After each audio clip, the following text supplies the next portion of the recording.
Assalamualaikum warahmatullahi wabarakatuh. Al-Fatihah. A'udzu billahi minasyaitonir rajim. Bismillahirrahmanirrahim. Alhamdulillahirabbil alamin arrahmanir rahim maliki yaumiddin. Iyyaka na'budu wa iyyaka nasta'in. Ihdinas siratal mustaqim. Ghairil maghdubi 'alaihim waladdallin.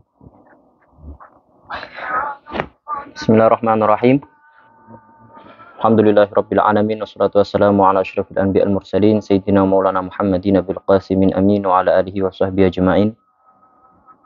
Qala Imam Al-Ghazali rahimahullahu ta'ala wa nafa'ana bihi wa bi ulumihi wa bi ulumi sairis sholihin fid dharain amin. Melanjutkan tema yang kemarin. Bismillahirrahmanirrahim. Wa qala Umar radhiyallahu anhu, dan berkata siapa Umar radhiyallahu anhu, Sayyidina Umar berkata, anna akhwafu ma akhafu ala hadhil ummah, sesungguhnya perkara yang paling saya takutkan pada umat ini adalah al-munafik al-alim, itu adalah orang munafik tapi dia alim. Qalu, berkata, tanya sahabat pada nanya, wa kaifa yakunu munafiqun aliman, bagaimana ada orang munafik tapi alim? Qala alimul lisan jahilul qalbi wal amal. Lisannya fasih untuk berpendapat, lisannya fasih untuk memberikan keterangan, lisannya fasih untuk menasihat, tapi jahilul qalbi wal amal, tapi hatinya tak connect dengan apa yang dia omongkan. Amalnya sedikit, omongannya banyak. Kalau kata orang-orang itu kurangin quotes, banyakin action. Banyakin perbuatan amalnya, nggak usah kebanyakan ngomong. Karena lisanul hal afsahu min lisanil maqal. Menasehati dengan tingkah itu lebih bagus daripada menasehati dengan hanya sekedar omongan. Makanya itu Syekhuna Abu Abdul Rauf, guru saya, beliau itu untuk menekankan jamaah gak dengan omongan. Jamaah. Beliau ya bilang nasihati santrinya jamaah. Tapi beliau gak pernah meninggalkan jamaah. Akhirnya dengan kita melihat uswah beliau itu sudah menjadikan nasihat bahwa begitu pentingnya jamaah, begitu pentingnya untuk amal. Itu nasihat dari Syekhuna Abu Abdul Rauf, bukan hanya tentang omongan, tapi uswah beliau itu mempraktekkan, mencerminkan bagaimana ala Rasulullah untuk selalu berjamaah. Makanya itu lisanul hal afsah min lisanil maqal. Menasehati dengan hal tingkah itu lebih fasih, lebih dahsyat dampaknya daripada menasehati hanya sekedar dengan omongan. Makanya itu yang paling ditakuti oleh Sayyidina Umar pada umat ini ya di akhir zaman itu apa? Banyaknya para khutbah, banyak orang yang hanya pidato-pidato saja tapi tak ada amal untuk perbuatannya. Na'udzubillah min dzalik.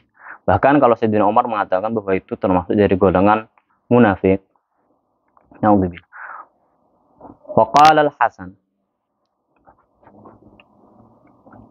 Wa qala al-Hasan, dan berkata sahabat Sayyidina Hasan rahimahullahu taala, la takun mimma yajma'ul ilmal ulama. Janganlah kamu hanya untuk mengetahui ilmu ulama, wa taraiful hukama, dan juga menjadi pilihan para hakim-hakim, wa yajri fil amal majrus sufaha, tapi amalnya seperti amalnya orang-orang bodoh, amalnya orang-orang awam, amalnya orang-orang yang nggak paham agama. Maksudnya seakan-akan menjadi ulama, penampilan seperti ulama, tapi amalnya seperti orang-orang yang naudzubillah pendosa, naudzubillah min dzalik. Tapi tadi ingat seperti dawuh Imam Syafi'i.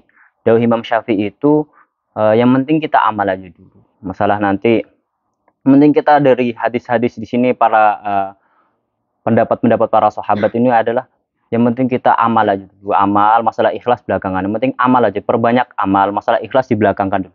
Yang penting amal dulu, nanti insya Allah sedikit demi sedikit kata Imam Syafi'i akan menjadi ikhlas. Makanya itu ngendikannya para ulama, siru ilallahi urujan wa makasiro. Sudah datang aja kepada Allah walaupun dalam keadaan pincang-pincang lah, sobek-sobek lah, blaus-blaus lah, nggak patah ikhlas lah, yang penting datang aja kepada Allah. Karena Allah nggak butuh dengan amal-amal kita. Yang penting kita sudah melakukan kewajiban. Makanya siru ilallah, takarrub, mendekatkanlah diri kepada Allah, nggak usah nunggu perintah, nggak usah nunggu ikhlas. Walaupun urujan wa makasiro, pincang-pincang lah, sobek-sobek lah baju, yang penting kita datanglah pada Allah. Karena itu adalah cita-cita terbesar setan, itu apa? Meninggalkan amal hanya karena otoritas ikhlas, hanya karena gini. Makanya itu sudah penting kita amal aja. Tapi di sini mensupport supaya kita ikhlas. Ya gak usah dibandingkan lah amal orang yang ikhlas dengan yang gak ikhlas. Tetap besar yang ikhlas dan pasti diterimanya. Wa qala al-Hasan rahimahullah ta'ala. Wa qala rajulun li Abi Hurairah, dan berkata siapa seorang laki-laki li Abi Hurairah radhiyallahu anhu, uridu an ata'allama, saya menginginkan belajar, wa akhafu an udayyahu, tapi saya takut untuk mencia-ciakan amal itu. Sampai setingkat Sayyidina Abi Hurairah saja, alim-alimnya para sahabat, periwayat hadis terbanyak.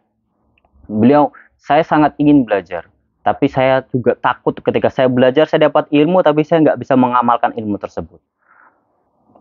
Faqala wa kafa bitarkil ilm idha'atan lahu wa qila li Ibrahim bin Uyainah.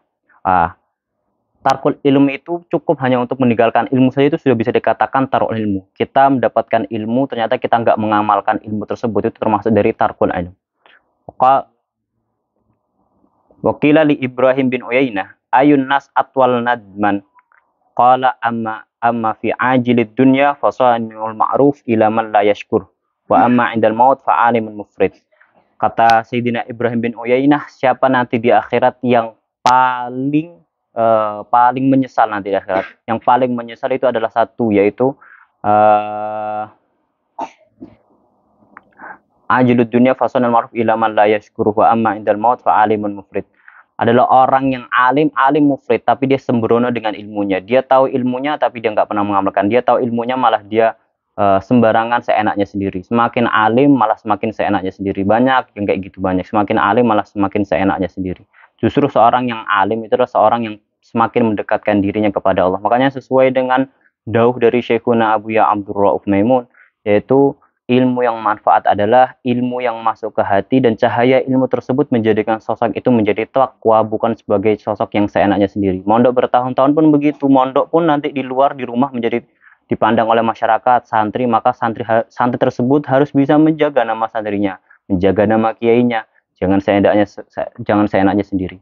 Minimal kalau sudah minimal kok tergelincir zalal, yaitu tergelincir dalam dosa, tutupi dosa tersebut. Tugas seseorang yang telah melakukan dosa itu adalah bukan hanya bertaubat, tapi tutupi dosa tersebut. Zaman akhir banyak sekali orang yang berdosa malah dipamerkan dosa tersebut, bangga dengan dosa tersebut. Naudzubillah, malah diceritakan, naudzubillah, meremehkan Allah. Maksudnya kalau sudah berdosa, tugas kita yaitu satu, tutupi dosa tersebut. Jangan sampai orang itu aib yang telah Allah tutupi, masa Allah malah aib tersebut malah kita buka sendiri, meremehkan Allah. Makanya itu tugas setelah ada, naudzubillah, ada orang berdosa, maka tutupi dosa tersebut setutup-tutupnya, jangan sampai dipamer-pamerkan, apalagi di media sosial. Makanya itu tugas kita sebagai thalabul ilmi, apalagi yang mendapatkan status ulama. Semoga santri-santri menjadi para ulama. Yaitu satu, siapa itu ulama? Ulama adalah sesuai dengan dauh Quran, innama yakhsyallaha min ibadihil ulama. Ulama itu adalah orang yang takut pada Allah. Dia semakin alim, bukan hanya alim ulama itu, tapi juga orang yang alim dan juga takut kepada Allah. Rasa takutnya, khaufnya begitu luar biasa sama Allah, itu para ulama. Makanya innama yakhsyallaha min ibadihil ulama. Mantan.